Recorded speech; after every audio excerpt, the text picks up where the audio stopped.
Shabbos together at our Shabbos table, all we do is learn Torah. And when we just say something that is just mundane, somehow that turns into Torah as well. Good. Baruch Hashem. Yeah, that's true. That's true, Baruch right? Hashem. Yeah. Very good. Even mundane things. Okay, good morning, everybody. Let's roll. Yeah, anybody, just give me that maybe 1 second, and I'm just find out where we're holding. In this pamphlet that was sent, you got it. We are holding. We really get ahead in these papers, but okay. I don't know. We gotta read a little faster, I think.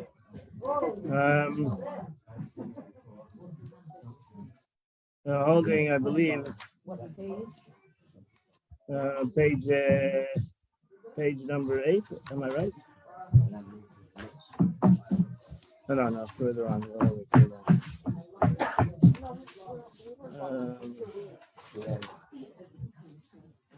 And last week we went to Peter, so we were only gone for one. We're holding. I don't even know we're holding. We're holding.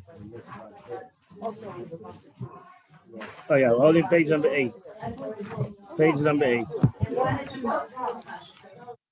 Okay, my friends, we only need to connect this to Chassidus. That's my job, to connect this to the teaching of Chassidus. As we learned yesterday in the Maimah, the Chassidus, we're holding Yutas Kislev in 2 days. Is the 19th day of Kislev, which is the celebration of the liberation of the Alter Rebbe, the founder of Chabad Chassidus, the one who wrote the Tanya, which is called the Torah Shebiksav, the written law of Chassidus. So everything we learned yesterday, Chassidus is Yechida. The concept of Chassidut is that the Yechida Shebenefesh, the 4 levels of the soul, and then each level has its own concept in the world, from Nefesh, from the basic principle of the soul to the Ruach, to the spirit of the soul, to the Neshama of the soul, the intellectual part of the soul, to the Chaya, to the life of the soul. Each one has its own level, which is connected. Actually, the 4 levels of the Torah. We know that the Torah is called a Pardes. It's called a garden. And why do they call it a Pardes? Because a Pardes means has 4 letters in it, which is Pshat, the simple level, the simple meaning of the verse, which is the nefesh. That's the nefesh, the simple power of the soul. Then you have remez, what the Torah, not only the simple, but what the verse comes to expound upon, which is the ruach part of the neshama. Then you have pshat, the Rebbe's drush. You have the drush. The drush is what not only the Torah comes to give a sign to, but how actually you expound on the Torah. How do you actually dash the Torah? Right? Everybody needs to have a drush. Everybody needs to have a part in the Torah. He has to have his own chiddush. Right? You have to have your own interpretation. What is your interpretation? You're going to come to heaven, and God's going to ask you. The truth is, God asks you every day. When you come to heaven, God asks you at night. He says, "So, what is your interpretation of the Torah you learned today?" And you're going to tell him Rashi. You're going to tell him this way. You're going to tell him the Rebbe. You're going to tell him. You just say, "Thank you very much. I know that already." You don't have to tell me Rashi's interpretation. I know Rashi's interpretation. I want to know your interpretation. What was your interpretation? That's a good question. You have to ask. You have to think about it. What is your interpretation? What is your thesis? Even if it doesn't make any sense, it's still a concept, because the Torah was given to every person to their level. So that's because you're never going to know the Chumash like Rashi knows the Chumash. I can promise you. But you're not obligated to know Rashi. You're not obligated to know the Chumash like Rashi knows the Chumash. You're obligated to know the Chumash like Zalman Book knows the Chumash. It's very far away from Rashi, right? Very far from Rashi. I said, you see this week's Pasha, a couple of times you see the beauty of Rashi. He says, I don't know. So even Rashi comes to the conclusion, he says, I don't know what the verse comes to tell me. So you can come to that conclusion too. Intellectually say, I don't know what the verse tells me. I don't know. it's far beyond my understanding. So that's the drush, that's seichel, that's the intellect of the soul. And then you have the soid. The soid is the chaya, is the life force of the soul, the Kabbalah of the soul. The Kabbalah of the soul, the hidden secrets of the soul. And that's the hidden secrets of the verse. Every verse has a Kabbalistic meaning to the verse. There's not a verse that doesn't have its Kabbalistic meaning. And then you have the fifth level of the soul, which is the oneness of the soul. What's the fancy English word for that? The quintessential essence. Good. Not bad. That was pretty good, I must say. I love it. I see. I'm learning English. It's taking me some time. Quintessential. I am. Very good. I'm working on it. It's not easy. So the essence of the soul. What does that mean? So it's very hard to explain essence because that's the atmos. Essence is hard to explain. It's hard for us because it's very complementary. Everything by us has a place, and essence, the Rebbe says, is in everything. Essence is in everything. Everything is in the essence, and the essence is in everything. So that means that Chassidus is not just in Soid, in the aspect of Chassidus is the esoteric part of the Torah. That's a mistake. Chassidus is not the esoteric part of the Torah. Chassidus is in Pshat, is in the Pasuk. Chassidus is in the Drush. Chassidus is in every part of the Torah. Not only Chassidus in every part of the Torah, it's part of every part of essence of the world. So it's in every concept. It's there. Every concept is there. Look at what Bar Malchus Vayesh. Okay. I want a lot of things. Oh, here it is. So you have it tomorrow. Tomorrow is Cheskes, the 18th day of Kislev. I open up the Chayenu. Bar Malchus today in the morning. Let's see if I can find it now. But you have a beautiful statement of the Rebbe Rashab. The Rebbe Rashab, he writes, he brings on right over here tomorrow at the end of the Tanya. You're supposed to say Good Yontiv, V'Shana Torah, V'Limud Chassidus, V'Darkei Chassidus. It should be a good year for the learning of Chassidus and the ways of Chassidus. Tikasei v'Chasem, we should written and signed. So he says, Yutes Kislev, the Rebbe Rashab, this is the fifth Lubavitch Rebbe says, wrote a letter, Yutes Kislev, Chag Asher Poda B'Shalom Nafshenu. It's a celebration. It's a holiday where we have redeemed our neshama, and the light and the life force of our soul was given to us. This day of Yutes Kislev is the Rosh Hashanah, New Year's for Divrei Elikim Chaim, which is Chassidus. And what is Chassidus is the concept which was Teres Baal Shem Tov, started over with Teres Baal Shem Tov, but was expounded upon by the Alter Rebbe. And what is the concept of Chassidus? It's Pnimi, is an inner life which gives life to the entire year. That it gives us life for the entire year. This light, the light of Chassidus, gives us a force, which is, I believe, because Yechidas Sheba Nefesh, everything happens, everything is part of it, and everything comes from it. And that's why Chassidus is compared to oil, right? That's why Chassidus is compared to oil, because oil goes above everything and it goes within everything. And that's the beauty of Chassidus. It becomes part of everything. It becomes part of everything of our lives. And the truth is, I'm saying this as a akdama to what we're going to learn in a moment, because it's the things that you learn in this. It's a very hard book, The Gateway. And the more I learn it, the more I see it's not an easy thing to learn, and that's why I think that it seems like he's redundant and he says many things over and over again. And it's hard to figure out in a way what he's trying to say with his redundancy and what he's trying to expound. Therefore, I am going to clothe it in the teachings of Chassidut. That's my job. And he's going to teach us the concept of emunah, the aspect of faith. He's going to go into the concept of faith. What is the concept of faith? How Chassidus looks at faith.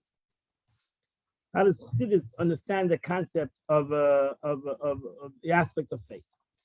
So therefore, if Chassidus is the essence of everything, then Chassidus has to have an explanation to every concept that's written over here that we're learning. Gateway of Trust. Chassidus has some aspect within it that gives it its life force. So again, I'm going to start off again. Maybe this will explain it even better. The Rebbe writes today in Hayom Yom, Chabad Chassidus opens the gate halls of the Chachma and Bina, enabling one to know and recognize with intellectual grasp the one who spoke and the world came into being. It arouses corresponding feelings in the heart that spring from the particular God concept that one understood. Moreover, it guides every individual according to his own level along the path on which he can draw near to holiness, enabling him to serve God with his mind and with his heart.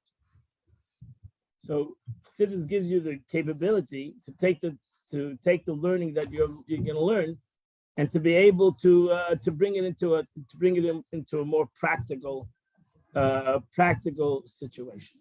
Okay, are we ready? Yes. Any questions? What I said? Where can I find that? Where to find what? Thank you. You see it in Chayenu, actually. We have it in the Chayenu. Okay.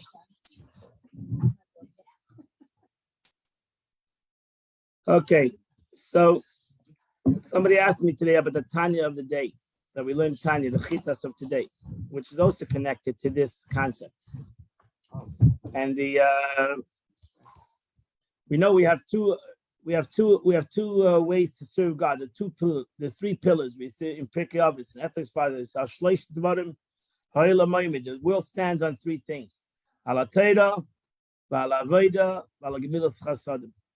The world stands on the pillar of Torah, knowledge, Ala Avoda, the aspect of prayer, and on the acts of kindness. And these are the three pillars. And throughout history, one pillar was stronger than the other. There was always times in history that certain pillars were stronger than other pillars. So the Alter Rebbe in Tanya says today that in the two pillars of what the world stands on, or the Jew surely stands on the pillar of Torah, which is knowledge, which is the concept of comprehension, totally spiritual comprehension, totally using your mind to serve God, and only using your mind to serve God. That was in the times of you find that in the times of the Gemara. You find that in the times of the Mishnah. Times of Rabbi Yehuda HaNasi. The Gemara says Rabbi Yehuda HaNasi was an expression, Teirasei Nasei, means that his Torah was his service. And the Gemara has a question, what else did he do? And if he prayed or not. And the Gemara says that he said the Shema. He only said the Shema. That was his whole prayer.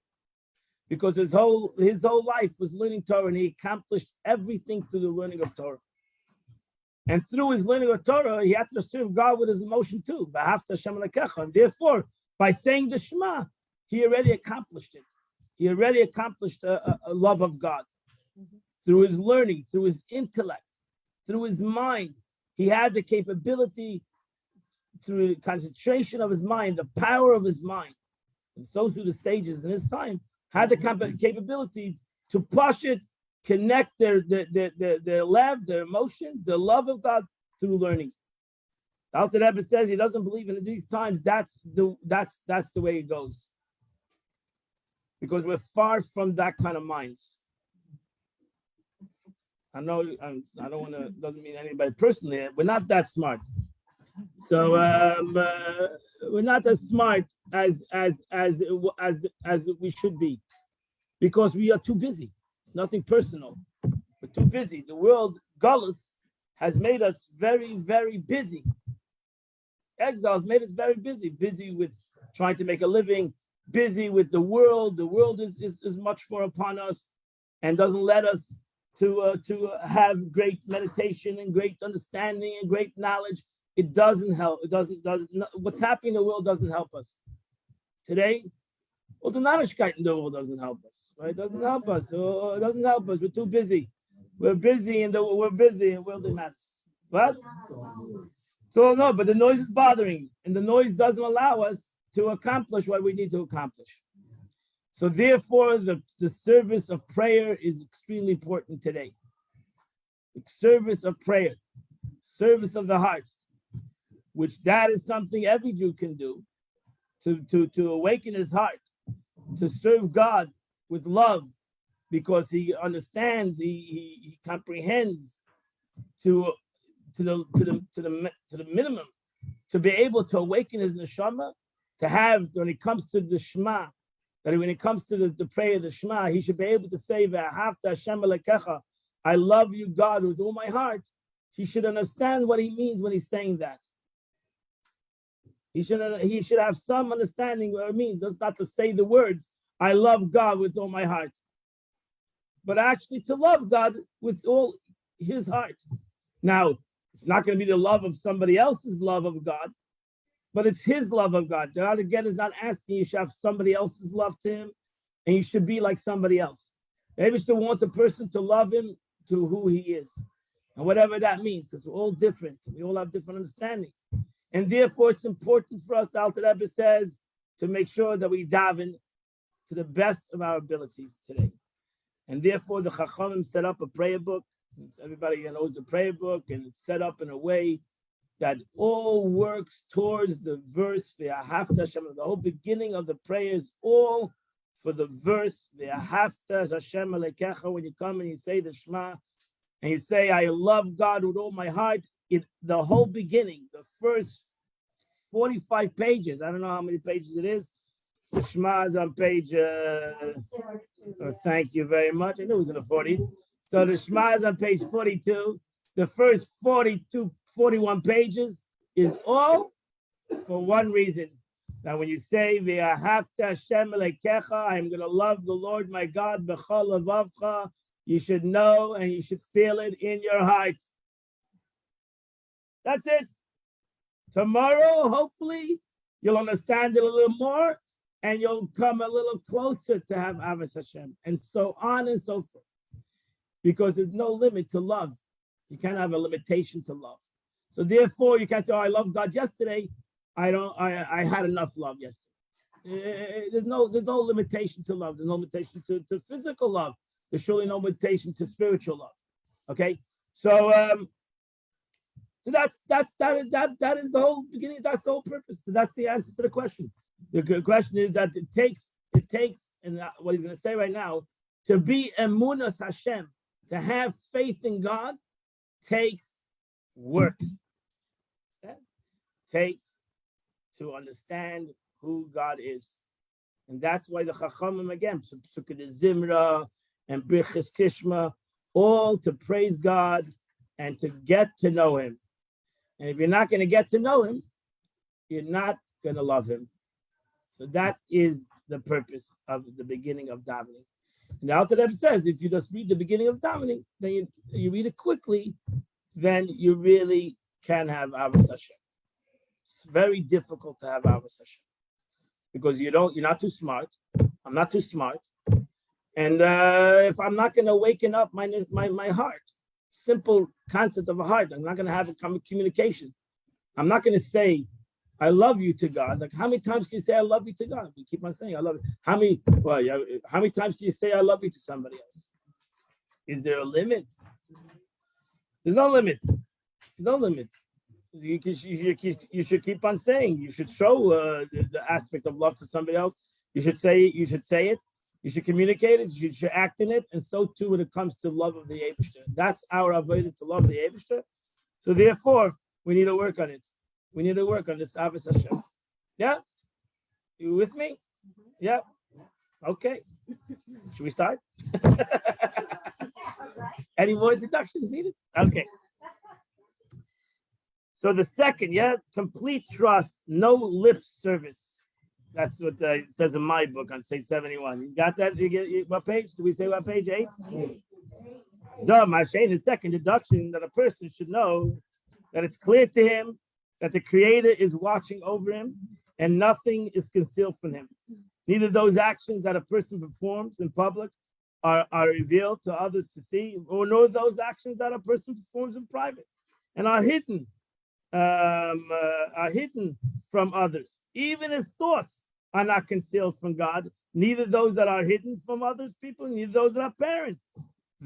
Through his speech and action, God always knows if the person reliant on him is wholehearted or not. That's it, right? So that's in today's Chumash. That even the Chumash says most people are fake.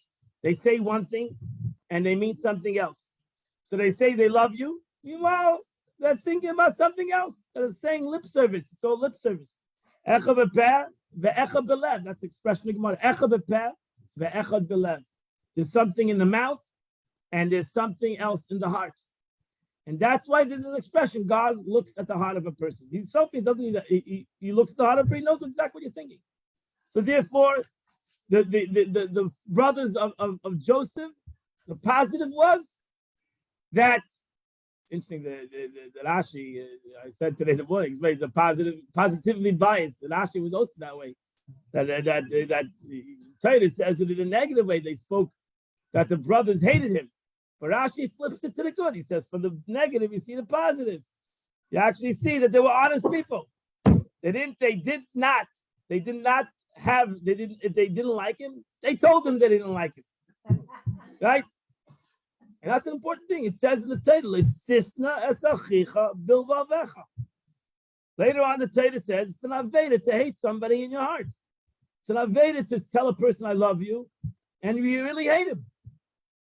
Right? Like Sisna es achicha bilvavecha. You're not allowed to hate somebody in your heart. So people always think, oh, what you say is important. No, it's what you think is important too. What's in your heart is just as important. Like sister, who knows that you hate somebody? That's why he says, like sister, who knows that you hate somebody? Maybe you never ever say that you hate somebody. The Eibishter knows you hate somebody. Right? And God knows you hate somebody. Then, like sister, you have an issue with somebody, go and work it out. Go and deal with it. Go and talk to him. Because you're not allowed to hate somebody in your heart. Like sister, whatever. You're not allowed to have I don't know, pick another word, whatever you want to pick. Yeah. No, because what? What they were tzaddikim? Tzaddikim, yeah.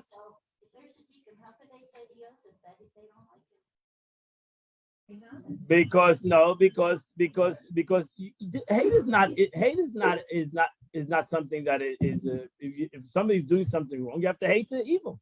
And they told him, we hate your evil, what you're doing. Why what's wrong with that? They didn't hate him as a person, they hated him because of the evil that he was doing. And ultimately he was punished because of the Rashi. You learned the Rashi that he was punished because of all his lashon hara and negative things that he said. So everybody did l'shem shamayim. Yosef did it for the sake of heaven. The brothers did it for the sake of heaven. But the Eibishter says it's still not perfect. It's still not perfect, and imperfection brings negativity to the world. Imperfection brings the opposite of good in the world. And that's what happened. So everybody meant good. Brothers meant well. Joseph meant well. But when it comes through a negative way, there's going to be negative repercussions in the world. And that's what happened. That's what happened. So just because you do something l'shem shamayim doesn't mean that there's a better way of doing it. You have to figure out a better way to do it, which is difficult. That's why Moshe Rabbeinu, what it says, the Rebbe says Moshe Rabbeinu sinned. On his level, he sinned. on the levels of these great people, they could have done it better. It's a difficult concept because we're not trying to make. Listen, the patriarchs, the matriarchs, the Shvatim, they were not God. Neither was Moshe Rabbeinu God. We don't make a God into anybody.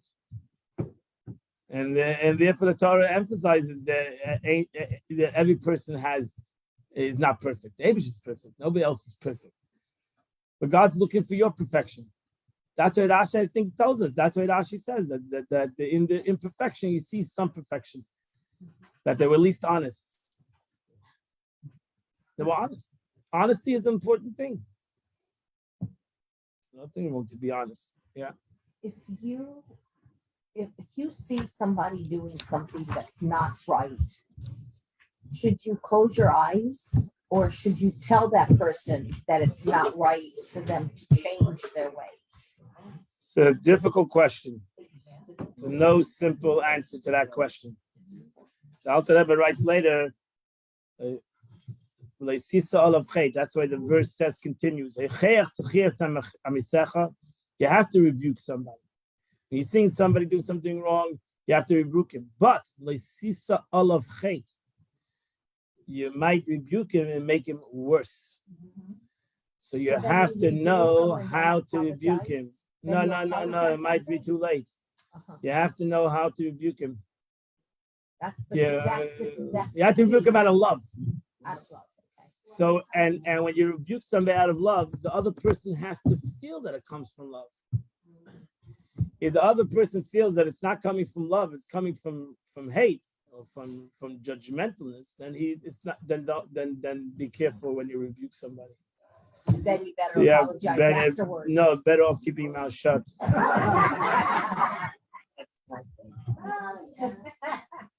That saying is very simple. People don't rebuke somebody if you're not doing it out of love. And correct. So then it says, Dvarim, words that come from the heart, go to the heart. And the Rebbe would always say that when you tell somebody something and he doesn't take it from the heart, that means it didn't come from your heart. You might say it came from your heart, but the other person knows if it comes from your heart or not. So the things that come from the heart go to the heart. So it has to come from the heart. If it comes from the mind, then the person that you're rebuking is going to feel it that way. It's going to singe him. It's going to make him feel bad. So you have to know how to do it. If you don't know how to do it, then I would tell you not to do it. That's why the Mishnah says, "Siag la chochma shtika." The best thing is not to say anything.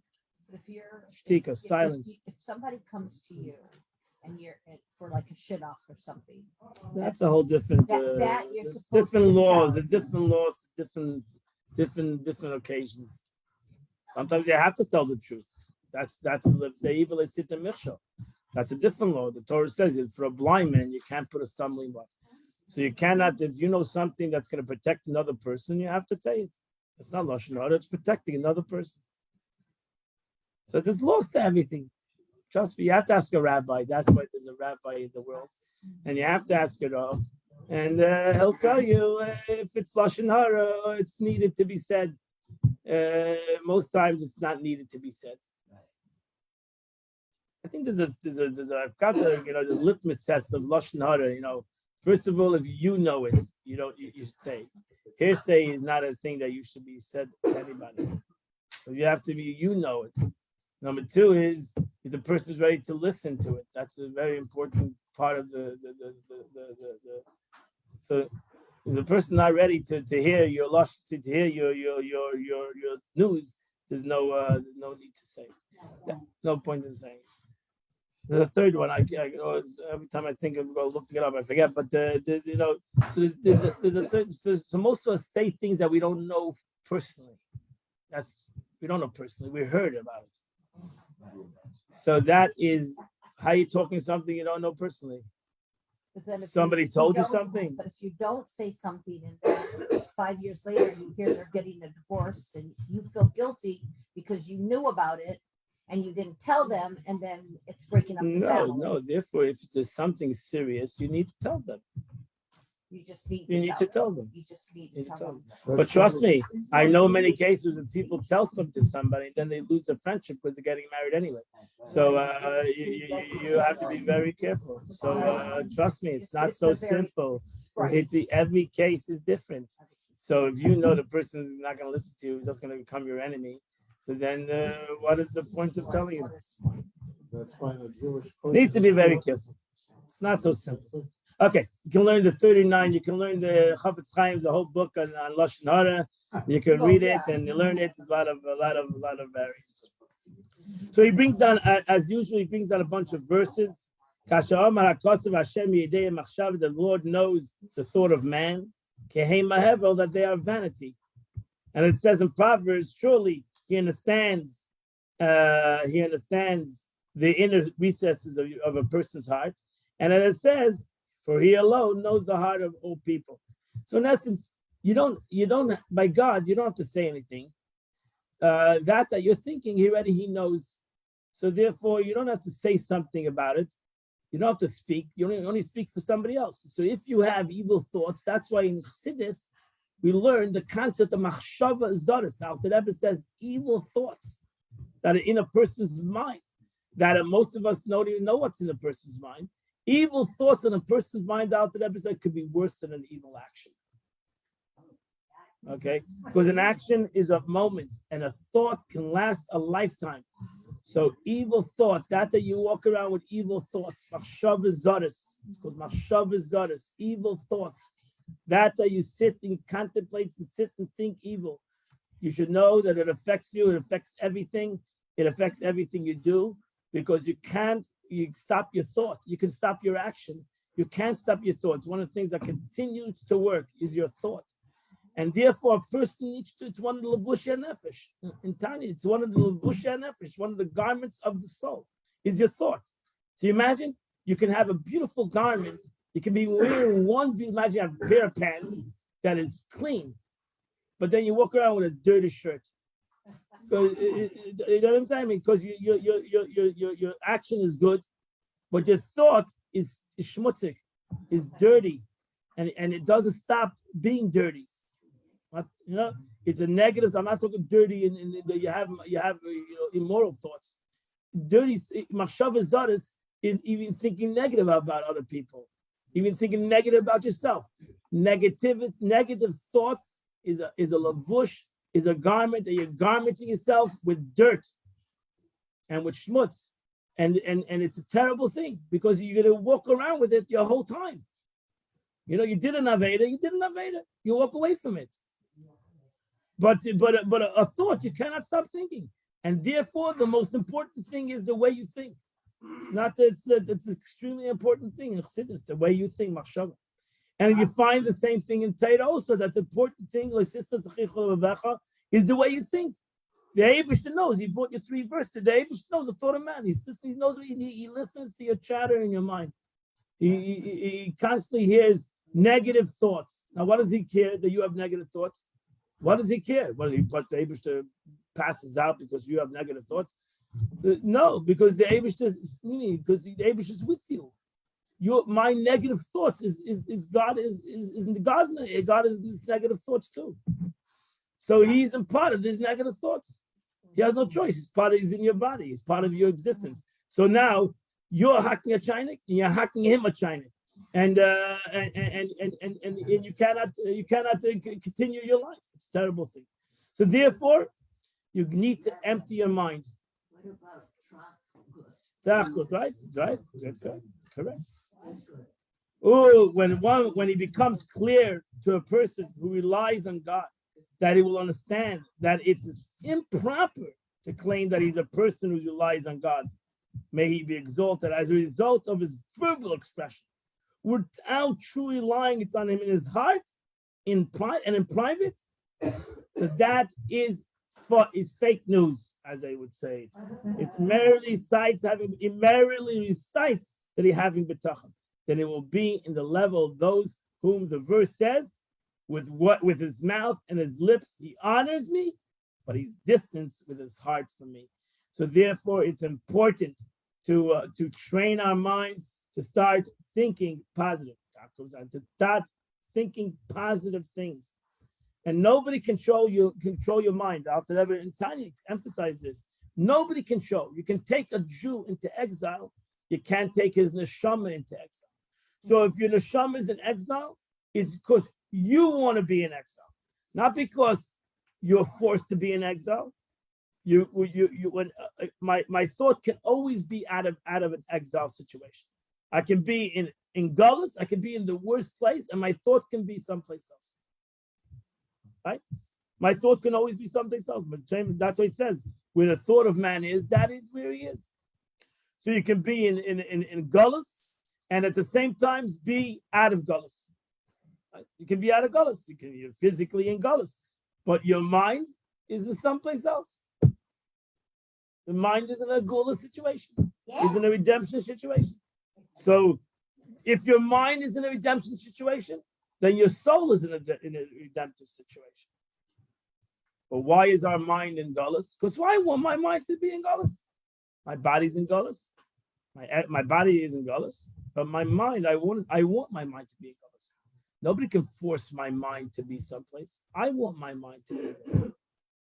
I enjoy my mind being there.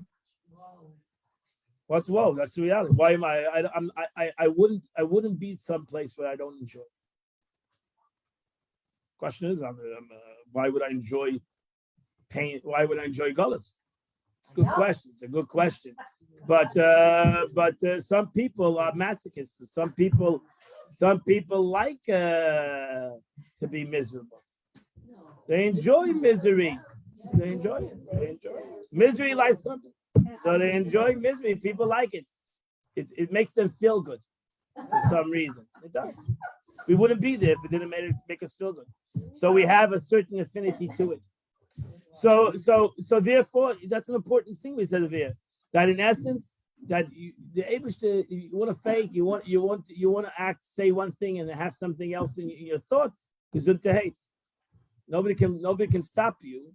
Nobody can, but it's not true. That's it. So Shava Dibur Maisa. That's what you learn in Tanya. Shava Dibur Maisa. Shava Dibur Maisa. Thought, speech, and action. These are the three garments of the soul: thought, speech, and action. I need to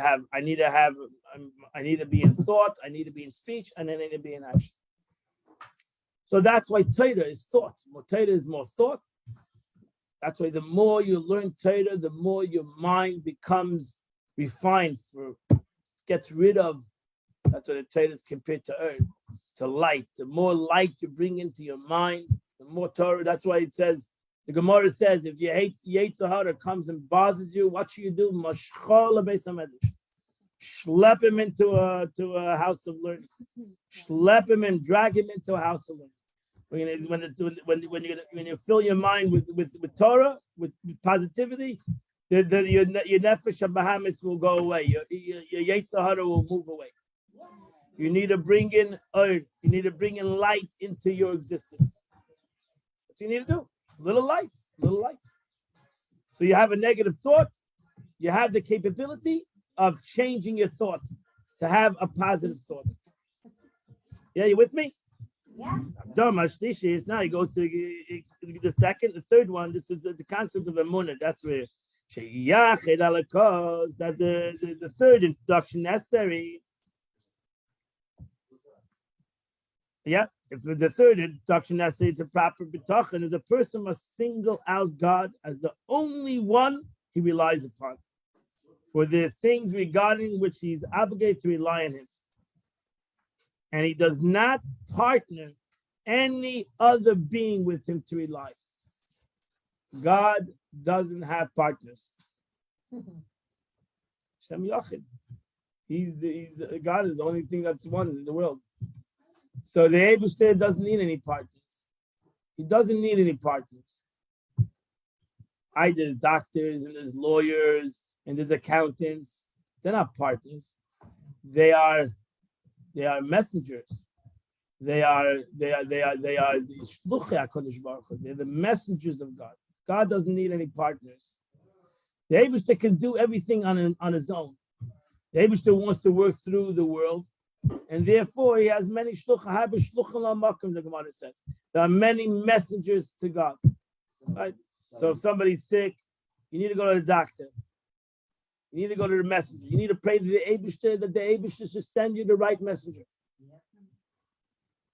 The right messenger, because you can go from doctor to doctor to doctor to doctor, and you can still not come to a conclusion. Maybe you need to pray to the Eibishter that the Eibishter send the right messenger. So the angels are basically God's Messengers. So your doctor is a messenger. He's a messenger. Hopefully, he's the right messenger. That God's blessings come through this messenger. That's what he's there. Therefore, the Rebbe would tell a doctor is there to heal. He's not there to tell you the opposite of healing. Because then he's not a messenger. He's not a messenger of death. He's a messenger of life. So therefore, let him not give anything but what he was sent for. And that is life. And therefore, he's there to heal you. That's his job. That's his shlichus.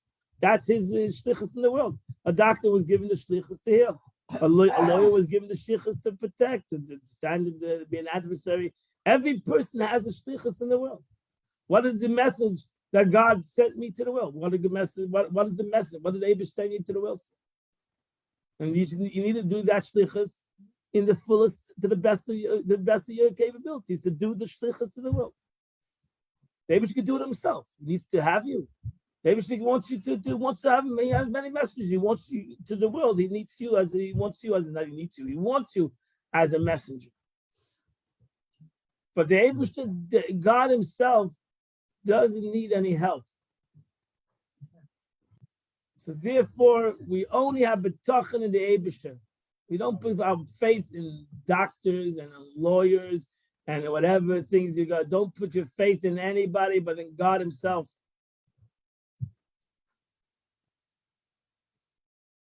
Because you're going to put your faith in somebody else and God. It doesn't work that way. Jew needs to put his faith in the Eibush himself. And that's why I started off, that takes the concept of emunah, because emunah means, umen means a, it says an umen means what do you call it, a sculptor. It takes, you can take a piece of stone. If you're a sculptor, you know how to, you see already in the stone the beautiful sculpture you're going to make. So but it takes work to sculpture this. So everybody has a munah. We all have a munah. Maminim b'nei maminim. We are believers, the sons of believers. So, but our munah is like a stone in our heart, and we need to sculpture it. We need to work on this emunah. We need to reveal the emunah that we have. And everybody needs to reveal the faith that he has to the best of his capacity. So even though he has emunah, if he's not going to work on it, if he's not going to develop the emunah, he's not going to, then the emunah will just be there. The Alter Rebbe said in Tanya the same thing today. Everybody has Avas Hashem. We have an neshama. Everybody has Avas Hashem. Everybody has Avas Hashem. Every Jew in the world loves God. Whether he says it, whether he knows it, whether he believes it, has nothing to do with the truth. Every Jew has an neshama, so he automatically has Avas Hashem. But if you're not going to bring out this Avas Hashem, so what is the gain that you have Avas Hashem? You have Avas Hashem because your neshama has Avas Hashem. So the neshama has Avas Hashem whether he's in you or whether he's out you. He has Avas Hashem. Your godly soul has Avas Hashem. That's not what the Eibishter created your body for. The Eibishter created your body for is your animalistic soul should have Avas Hashem. So that your godly soul has Avas Hashem, that's a gift from heaven. You didn't go and ask for a godly soul. You didn't go and receive a God. You were given a godly soul. That you have Avas Hashem. That means your animalistic soul, you're even nefesh hachayunis. Alter Rebbe uses the word your living soul. That you physically have Avas Hashem, that is up to you. That's up to me. That's not going to be there just because it's there. And that takes preparation. So to say I love God, everybody says I love God. That's not a chachma. Everybody says you love God. Yeah, I love God. You believe in God? I believe in God. Who doesn't believe in God? Everybody believes in God. Especially when they're dying. Everybody, we all believe in God. Everybody believes in God. Why not? Doesn't cost any money to believe in God. So everybody believes in God. Do we truly believe in God? Do we truly believe in God? Do we trust in the Eibishter? No, we don't. We're trusting on a lot of other things, right? We're trusting on our spouses. We're trusting on our friends. We all basically have other entities that we believe that we cannot survive without them. Can't survive without the Eibishter. Some people learned the hard way that all the people that they trusted are not there when they need them, whatever, and they are all gone when they need them. And that's why a Yid should only trust the Eibishter, because God is the one who ultimately can give him everything he needs, and he's the only entity that has the power to give him everything that he needs. So it's not proper. So he doesn't have a partner or other beings with him to rely on. God as well as another being. For his trust in God will be ruined when he partnerships with another being.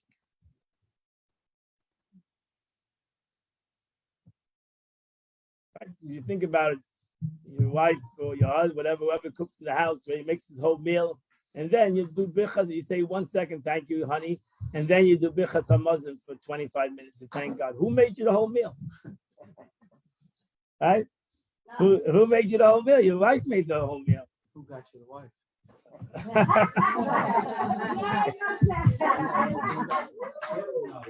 I don't know if that works, for the meal that your wife would work for 5-6 hours on right. We thank the Eibishter. We thank the Eibishter. We thank God for the meal. Even though you should thank your wife, or you should thank other people who do things for us. We take it for granted. We should thank everybody. That's not taking away that a person should thank your policeman, thank your garbage man, thank your no, serious. It's not. What do you think? When somebody does something for you, you shouldn't be a kfu type. A person should be thankful.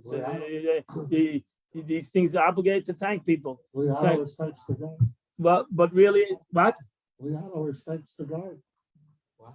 The God that God's the son of us. Oh yeah, you should always thank the God 100%, right? You should thank the God 100%. You should thank the God. You should thank other people. It's not a hard thing to do, and it's a big mitzvah to be thankful to other people. There's no question about it. It's a powerful thing. It's a very powerful thing to be thankful when you walk outside, to say thank you, to say good morning, to say to be nice to other people. There's no question about it. But ultimately, everything we thank the Eibishter for everything. Make a bracha on everything to God. Everything we thank God for everything, because ultimately, all these aspects in life all come from HaKadosh Baruch Hu. They all come from God. So therefore, the true thanks goes to the Eibishter, goes to God.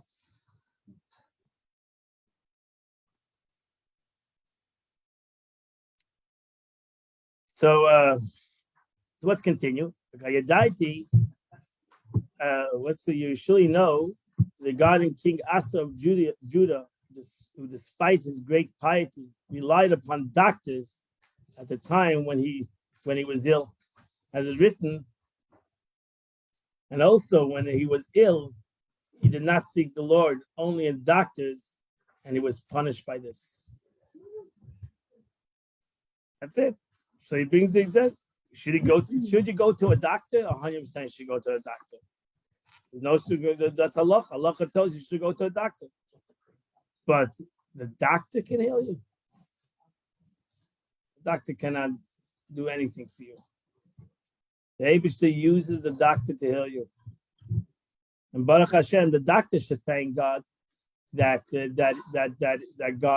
that God gave him a talent to be able to heal people. The Gemara says, "Tev shebereifim legehenim," that every good doctor is going to go to hell. So that's a very harsh expression in the Gemara. Like, why would you want to be a doctor if you're going to go to Gehenna? So I saw a beautiful pirush. I'm sure you heard this. That Tev equals 17, and there's 18 blessings in the Shemona Esrei. And one of the 18 blessings is Rafa'inu, that God should heal me. So the Gemara says, Tev shebereifim, a doctor says, you don't need the 17, you don't need the 18 blessings. You can take out Rafa'inu because I am the healer. So take out the blessing, God should heal you. I'm the one who's going to heal you. So if you're such a doctor, then you look at Gehenna, you're going to go to Gehenna. So Tev shebereifim legehenim. The one who says 17 goes to Gehenna. The one who says, even if the doctor knows himself that he's there for a shliach of the Eibishter, he got Baruch Hashem. The Eibishter God gave him the capability and the great shlichus, the great message. He should be an unbelievable messenger of healing. That's a great schus that he has in the world. And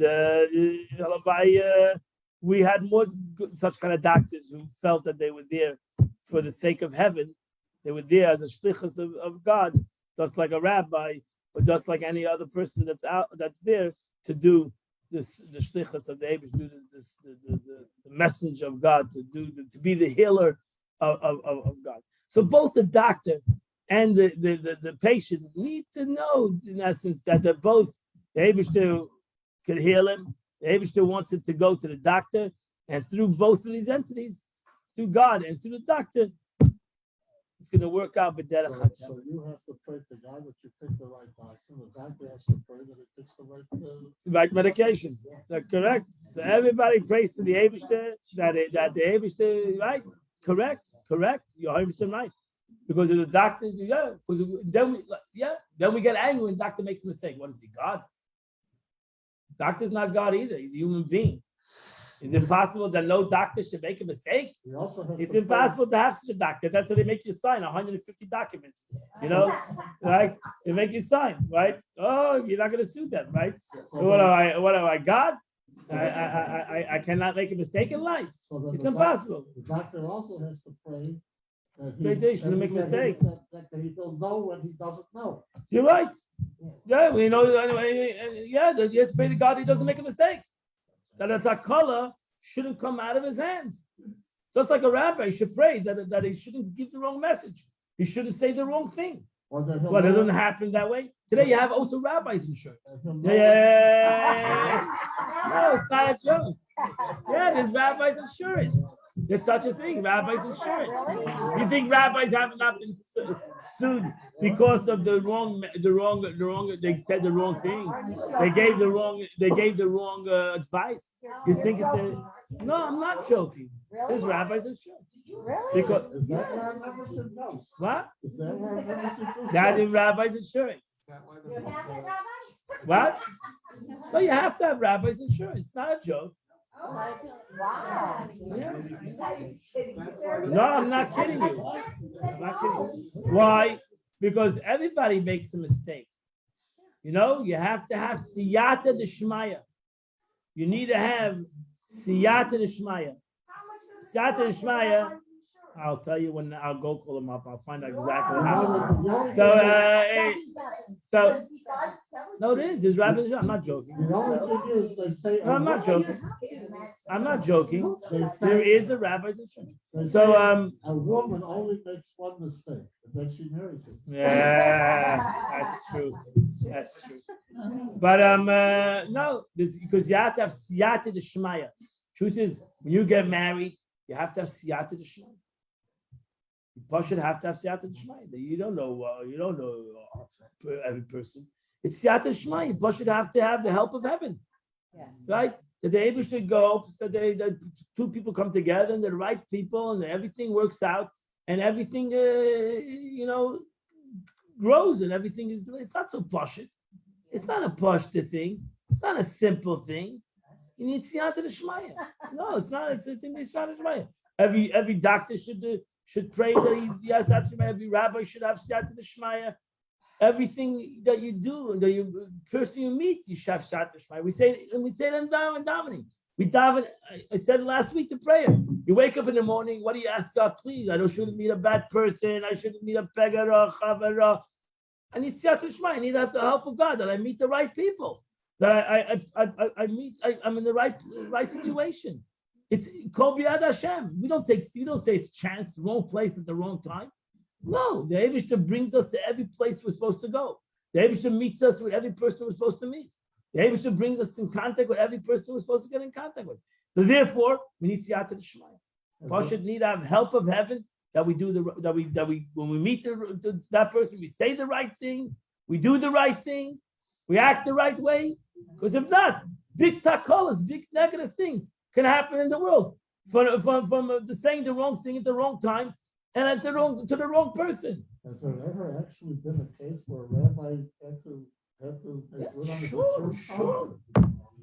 What do you think? The Having Shul is a joke? No, because rabbis have been sued. Wrong counselor, they counseled the person wrong, said the wrong thing, they did the wrong thing. It happens. It happens. Just remember to reset this. You don't have to do anything wrong. Yeah. There are people who need to blame somebody for whatever happens in their life because they don't want to take responsibility. Doesn't mean you did anything wrong. No, You're in a Leviticus society. okay. But Pearl is you're a Leviticus society, and maybe you did something wrong. Could be possible too. You're not Mr. Perfect, and everybody does something not always totally right, and you could be made a mistake. You know that's expression. A doctor buries his mistakes, but but the truth is, everybody buries his mistakes. The mistakes a person makes could have ramifications on other people and in a negative way. Nobody's perfect. That's why Chassidus. One of the things that Rebbe says in the previous year, Chassidus teaches us yesterday's year. Chassidus teaches us to have mind over matter. It's a very big struggle to have mind over matter. Mind over matter is mind over your mouth, right? To be able to control your mouth, you learn. They're able to put your teeth and your lips to shut up.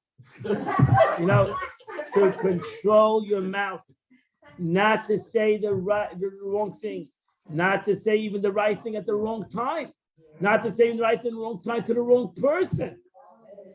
There's so many variables that can happen when a person says something. It's a very serious thing. And the most destructive thing in life is your mouth. Is the mouth. It's the most wondrous thing. Speech, Gemara says, is one of the wonders of God. It's one of the mavas v'chaim v'yad haloshen.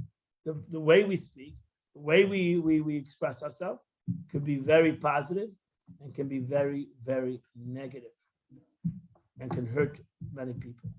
So it's important that so I don't know how we got to speech, but I'll go right there.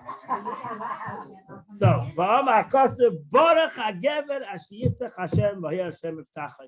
blessed is a man who relies on the Lord, and the Lord is his support.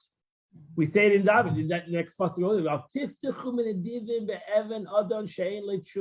Don't trust in humanity that has no real salvation. So when you do, it's well known that when someone appoints 2 people or more to perform a specific task, the appointment will fail. Each one relies on the other to do the task. And in the end, it's not done properly. So therefore, why would you trust in God and trust in another human being? Somebody's going to fail over here. All the more so does this apply a person who relies on God as well on others. His reliance on God will be demolished. This will be a main reason why the matter about which he relied on God will be withheld from him. As the verse says in Jeremiah, curses the man who relies on man and places flesh as his support and removes from his heart the Lord. So I think it's very clear. We need to have Minmunas Hashem. We need to put our trust in HaKadosh Baruch Hu. Total have faith in God. not to say we have faith in God, but really, really, really have a faith in HaKadosh Baruch Hu and only in God. And I think again, through learning Chassidus, to discuss this, through the learning of Chassidus, the more Chassidus you will learn, the more you will come to trust in HaKadosh Baruch Hu. You know, we're ending off the Tanya tomorrow. Tomorrow is the last day where we end the whole Tanya, and we start the Tanya again on tomorrow's Monday, on Tuesday. So on Tuesday we start all the way at the beginning, the whole Tanya again on Tuesday. What? 19th is Tuesday. So we start all the way from the beginning. Tomorrow we end off the last part of Tanya, and on Tuesday we start all the way from the beginning. 8 a.m. If you want to chitas with us together, you can come at 8 a.m. on Zoom, and we can start the Tanya. We already done the whole Tanya together, 8 a.m. And you'll come and you'll learn Tanya. You can look it up later on Torah Direct. Get your own Tanya. Start learning Tanya from the beginning of the day. Learn the parts that you're supposed to learn. I'm telling you, it's going to change your life. Learning Tanya changes a person's life. What is that? That's the way it is. Every year? What? How long is it? Every year? Oh yeah, we learned it the whole year. Takes 1 year. Have a good day, everybody. Have a wonderful day. And there should be a day of joy. And Mitzvah this week is a Chag Sameach. This week is the high holidays, guys. You need to buy your tickets for the seats again. Everybody needs to buy their seats. Yeah.